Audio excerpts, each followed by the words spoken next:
Right, welcome back. You are watching SA Today with me, Unathi Bajaj. Of course, we're bringing you our leading story at this hour. We go back now to New York City, where our correspondent Sherwin Bryce-Pease is standing by, bringing us the very latest on former U.S. President Donald Trump. Of course, he's due to surrender at the Manhattan District Attorney's Office later today. Sherwin, thank you so much again for your time this afternoon. So you were painting, of course, the picture of what is currently happening there already. The streets lined up by his supporters, the media contingent being there ahead of this historic arraignment. Talk to us about what is likely to happen when Donald Trump then arrives in Manhattan District Attorney's offices. Yeah, the line's breaking out a little bit, but I think I got what you were asking, is to sort of just paint a picture of what's going on here. And I'll tell you, there's more media than anybody else out here. Media and law enforcement and a smattering of protesters. I was explaining that over my left shoulder, Unathi, there's a little park just behind the media contingent where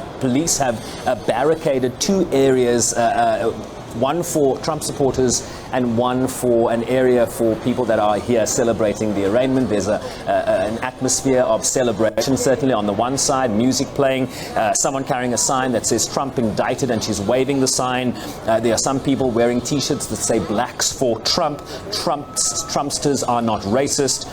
Trump, and then others. Trump is the definition of depravity, said one sign. And then there's a massive banner that's laid out on the ground in the park.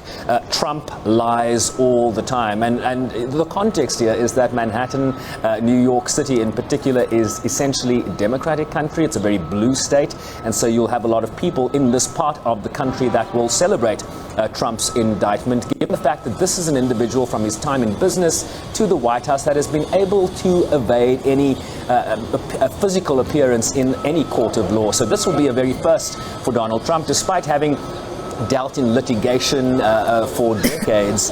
This is the first criminal indictment that he personally will face. And of course, the historic nature of this is that it's the first former president in the history of the United States to be criminally charged. And I think that is why you see such a huge turnout of media focused on this indictment, given the historic nature. It will play out courtroom over my right shoulder behind us. He will come down from Trump Tower, where he spent the night overnight. He will drive about 6 kilometers with the Secret Service convoy. He will go into a side door. He will be booked. He will be fingerprinted. We're not sure there'll be a mugshot. He will then be arraigned at around 2:15 p.m., which is around 8:15 South African time. A short proceeding, we understand. He will then plead not guilty to dozen charges that he will face as it relates to these hush money payments, and we understand as it relates to how that payment was tabulated within the books of the Trump organization. And then he will get back in his cavalcade, he will get back in his convoy, go to the airport, fly back to Mar-a-Lago, and then speak tonight during a prime time address. So a lot of political theater here, but of course with a huge criminal component, Unathi. Now, Sherwin, very quickly, let's just talk about some of those potential charges that he is expected, that are expected to be presented to him. We are hearing up to about 34 felony charges. Do we know what that is all about? This is what has been going on now for weeks. Speculation, speculation, speculation. It relates to the hush money payments. You hear the name Stormy Daniels. You hear the name Michael Cohen, the fixer, the lawyer for Trump that made this payment and went to jail for campaign finance violations in relation to that. So akin to the Shabir Sheikh, Jacob Zuma relationship. Remember, Shabir Sheikh, of course, convicted in 2005. Michael Cohen's lawyer, for example, believes that there needs to be equal justice here. So if his client went to jail, then surely Trump then also needs to go to prison for the same crime, given that everybody is equal under the law, whether you're a former president or not. And so we don't know the details specifically. We haven't heard from Alvin Bragg. We haven't seen the indictment. It will only be unsealed later this afternoon when Trump appears in court. The only thing we've heard from this judge so far was a ruling overnight that he will allow still photographers inside the courtroom, so we will get a veneer of visuals that will sort of play itself out in court up until the point the judge starts the arraignment. There will be no live video photography a la the O.J. Simpson trial some decades ago. You will not see a blow-by-blow when the president, for example, pleads to the more than 30 charges that he faces as it relates to hush money payments, business fraud, and then he will exit the court. But the judge ruling last night that no videography will be allowed in the courtroom once the proceedings get underway. 5 pool still photographers will give us an element of the visual inside court, but we won't get that video blow by blow. We will only get the president speaking later, giving his perspective, the former president giving his perspective at around 8:15.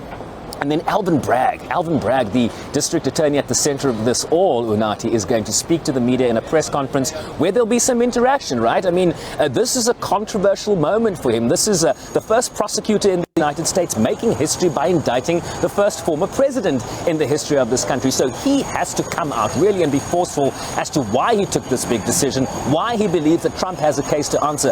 That is all going to play itself out later today. I'm glad you mentioned Alvin Bragg, and just for the benefit of our viewers, of course, as you've said, he's that New York County District Attorney, and who last week, with a grand jury indicted, Donald Trump. And of course, as you say, he will be speaking after those proceedings today. I mean, Trump also said, following that indictment, saying that Mr. Bragg should then indict himself. I mean, this is a former president who wants to still run for president next year's elections. What are the chances for him, Sherwin? I mean, what are experts saying in terms of, can Trump continue to campaign at this point?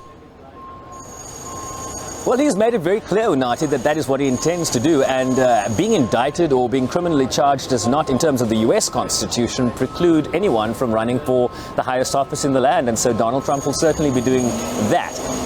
The campaign continues, despite his appearance here today. I mean, his poll numbers have shot through the roof since this indictment came down. 80% of Republicans support this president and believe that he is being unfairly persecuted here. He himself has said that this is a political persecution, a witch hunt, a subversion of the criminal justice system in the United States. And interestingly enough, the people that are considering running against him, that have announced their candidacy for the Republican nomination, the governor of Florida, for example, Nikki Haley, the former U.S. ambassador to the United Nations, Mike Pence, the former vice president, some of them haven't announced their candidacy here, but the indications are that they run. And what they're not doing is jumping on the bandwagon here to criticize the president, given the fact that this is the first criminal indictment Trump is facing and any president before him has ever faced. So they are not using this to leverage their own position, given the fact that this former president is so popular in the Republican Party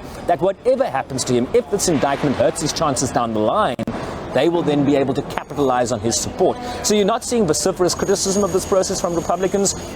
You're seeing a very cautious approach from Democrats, because they believe that if these charges don't stick, this will embolden the former president, this will embolden his supporters, and this will really help his chances of regaining the White House in 2024. So it all rests on what Alvin Bragg is going to do here, what the indictment is going to say, and how Alvin Bragg comes out later today and positions these charges, given the scrutiny that he is under from the right, from the left. Everybody is paying attention to this.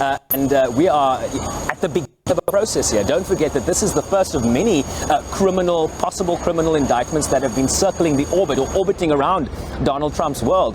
Classified documents that he retained illegally at Mar-a-Lago, there's an investigation into that.